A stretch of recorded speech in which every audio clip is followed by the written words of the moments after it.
I read on the Naked Wings forum about an option for trying to pull these electrical lines back up through the handlebars and out.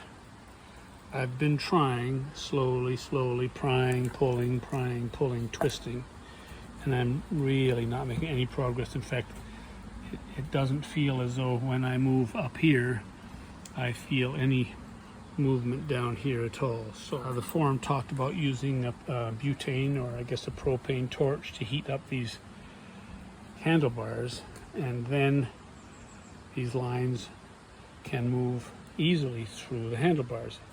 I thought I would try my heat gun and see if I can accomplish the same.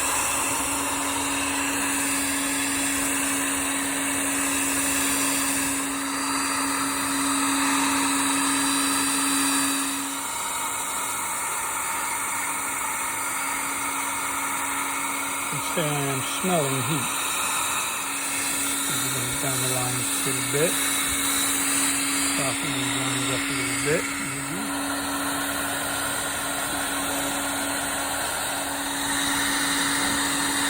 I can see that things have softened up a lot here and a lot here. So can I touch this? I can just barely touch it. Let's see if I can start pulling on this. Pretty slow going, pushing, pulling, heating. I can't leave my hand on that pipe. So it's going. I should say also that I really drenched the insides of the pipe with WD-40 first.